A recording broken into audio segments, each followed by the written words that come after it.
But obviously, there was a big problem with Joe Biden's debate performance. And there's also just a tremendous reservoir of affection and love for Joe Biden in our party. And so this makes it a difficult situation for everybody. But there are very honest and serious and rigorous conversations taking place at every level of our party. Has the Democratic Party given up on Biden? With all due respect, it is not. It is not honest to say that this is just one night. There have been moments like this that people have seen in front of the cameras and other moments with cameras not there.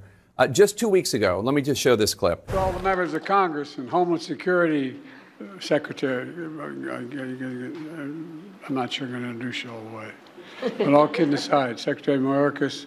Now, a lot of people are going to tell you that debates don't usually move the needle on polling numbers. That's true. However, this debate, everyone knew what happened. We were all talking about this with people the next day. That's not normal. Okay, all of us stood there with biting our nails, what is going on? Oh my God, please, I thought they were giving him drugs or something. He's the president.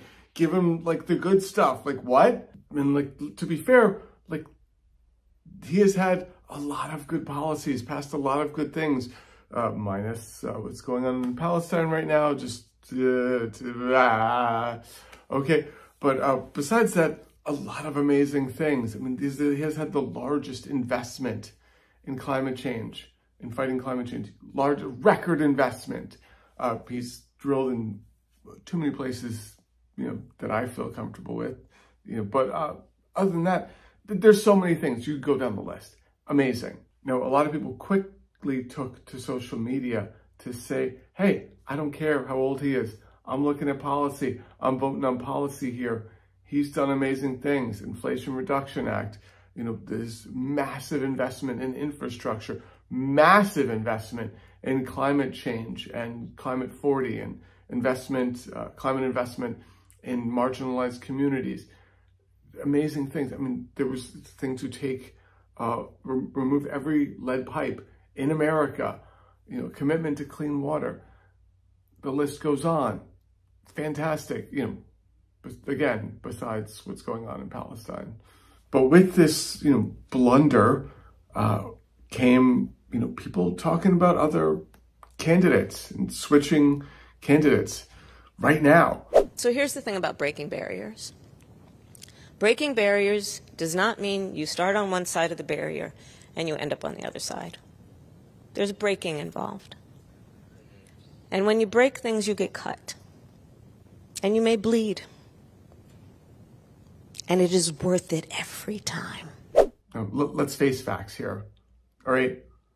Legally, the only person to replace Joe Biden would be Kamala. That's it. That's it. Both of their names are on the banking records for all of the donations that they have received. You can't just swap the donations and throw it around. There hasn't been a primary. The people have not voted on this. The superdelegates, the list goes on of things that have not taken place. There was a lot of upset, about the fact that RFK Jr. could not run, as in the Democratic primary, that they were not holding primaries and just going with the incumbent. To swap him out now would be insulting to a lot of people. Not to mention the challenges of getting, the new person's name on the ballot in all of these states. There's a lot of legal hurdles. There's a lot of small things that could go wrong with this. And let's just be clear, the Republicans would definitely jump on this opportunity. So it comes back to Kamala Harris. Can she stand against Trump? As far as I'm concerned, Donald Trump is a walking indictment in a red tie.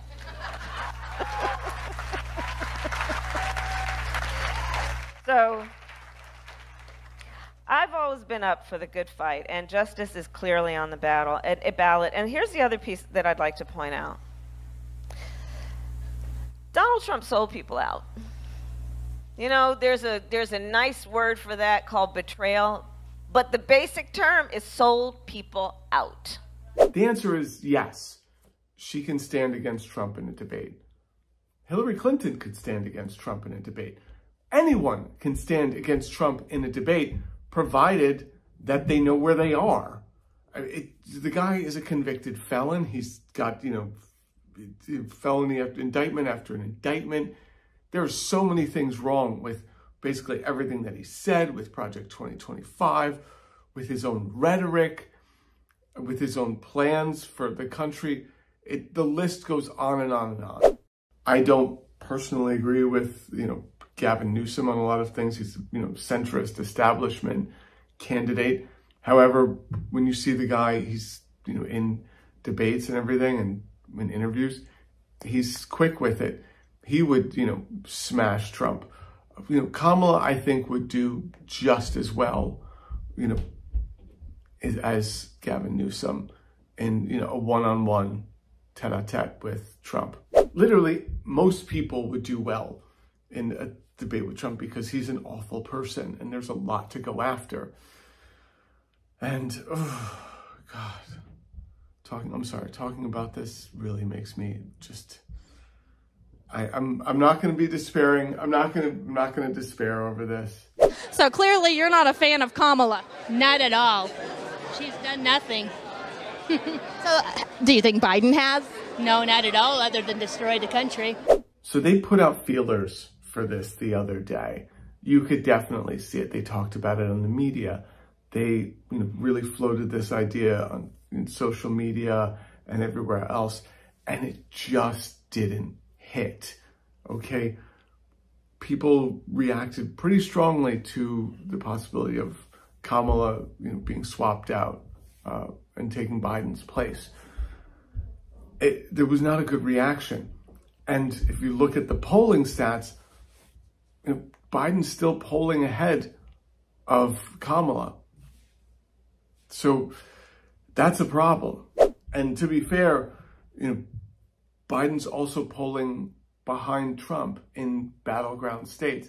And he's polling in states where there are Democratic governors that are way ahead. He should be cleaning up in certain states.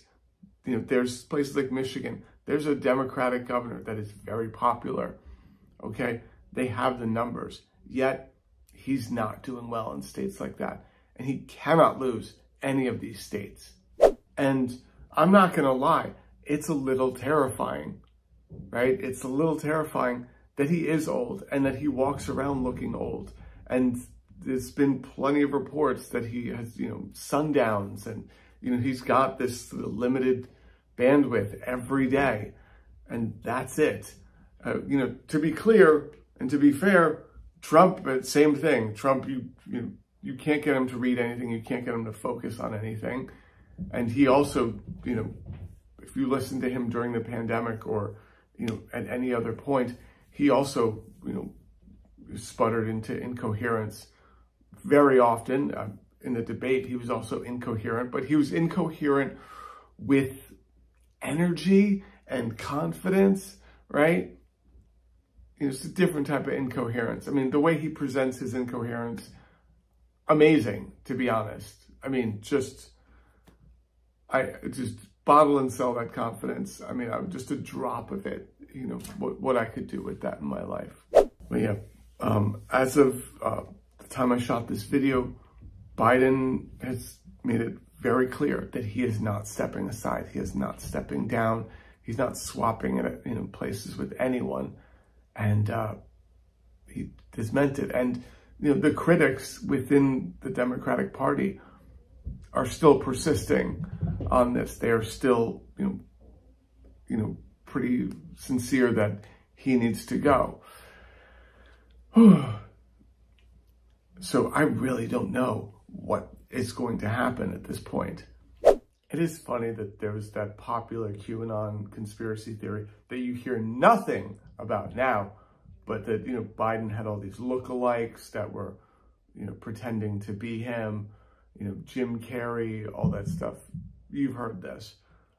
total silence now. There was a point where I'm like, wow, I wish the Democrats did half of the things that the Republican Party accuses them of. Not all of the things, half of the things, some of the things, not those other things, but these things. I wish the Democratic Party was as, as cagey and, had this, master plan. They had the master plan that the Republican Party accuses them of having all the time. It's like when they accuse Biden of being a communist and being a big socialist leftist. I'm like, wait, really? Oh my God.